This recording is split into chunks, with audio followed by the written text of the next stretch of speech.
भगवान कृष्ण को खिचड़ी कौन बना के देता था, आइए जानते हैं। भगवान कृष्ण की प्रिय भक्त कर्माबाई। कर्माबाई बचपन से ही अपने पिता जीवन राम को कृष्ण भगवान की पूजा करते हुए देखती थी।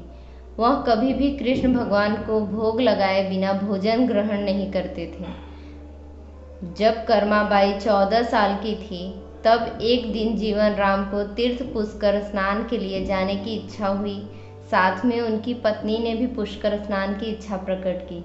जीवन राम अपनी बेटी को भी ले जाना चाहते थे, लेकिन दुविधा यह थी कि अगर वह सब घर से बाहर गए तो श्री भगवान कृष्ण को भोग लगाएगा कौन। तब जीवन राम ने इस नित्य कर्म की जिम्मेदारी कर्माबाई को सौंपी और कहा कि देखो बेटी कर्मा, सुबह भगवान कृष्ण को भोग लगाने के पश्चात ही तुम भोजन ग्रहण करना। कर्मा ने भी अपने पिता की हाँ में हामी भर दी।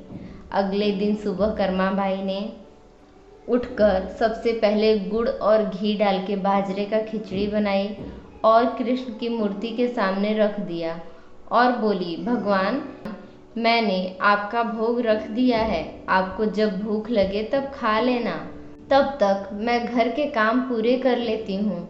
इतना कहकर कर्मा अपने घर के कामों में जुट गई। काम करते करते बीच बीच में आकर देखने पर जब कर्मा को ज्ञात हुआ कि भगवान ने अभी तक खिचड़ी नहीं खाया, तब उसे संदेह हुआ कि शायद खिचड़ी में घी और गुड़ कम है, इसलिए भगवान कृष्ण भोजन ग्रहण नहीं कर रहे हैं।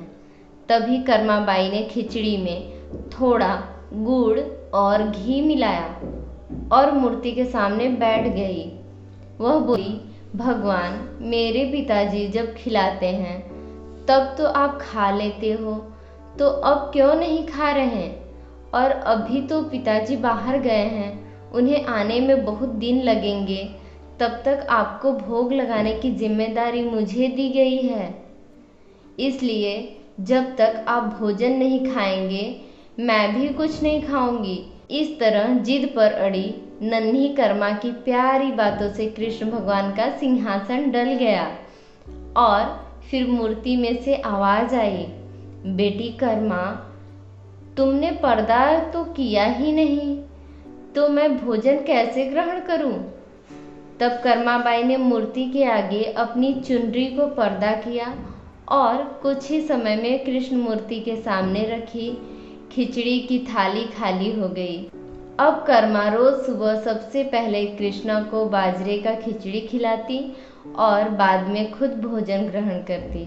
कुछ दिनों बाद घर लौटने पर कर्मा के माँ बाप भी कृष्ण की लीला देखकर दंग रह गए। इस तरह कर्माबाई ईश्वर कृष्ण की निस्सीम भक्त बन गई। अपने जीवन के अंतिम दिनों में कर्माबाई भगवान जगन्नाथ की नगरी जगन्नाथपुरी में एक कुटिया में बस गई थी। वहां पर एक दिन कर्माबाई की कुटिया के सामने एक तेजस्वी कांति वाला बालक आया और उसने कर्माबाई से कहा, मुझे भूख लगी है, माँ खाना दो। उस वक्त भी कर्मा अपने भगवान कान्हा को खिचड़ी का भोग लगा रही थी। कर्मा ने उस बालक को भी खिचड़ी खिलाया। उसके बाद से वही बालक हर रोज कर्मा के हाथ का खिचड़ी खाने आता था। यह सिलसिला कई वर्षों तक चलता रहा। वह बालक कोई और नहीं, स्वयं जगन्नाथ भगवान थे, क्योंकि जिस दिन कर्माबाई का देहांत हो गया उस दिन जगन्नाथ भगवान की मूर्ति की आंखों से आंसू बह रहे थे और उसी रात मंदिर के पुजारी के स्वप्न में जगन्नाथ भगवान आए और अपने दुखी होने का कारण बताया कि उनकी परम प्रिय भक्त कर्माबाई गोलोक सिधार गई। मैं रोज सुबह उसके हाथ की खिचड़ी खाता था, अब मुझे खिचड़ी कौन खिलाएगा? अगले दिन से मंदिर के पुजारियों ने निर्णय लिया, भगवान को रोज बाजरे के खिचड़ी को भोग लगेगा और उस भोग का नाम दिया गया कर्माबाई की खिचड़ी। राधे राधे। जय श्री कृष्ण।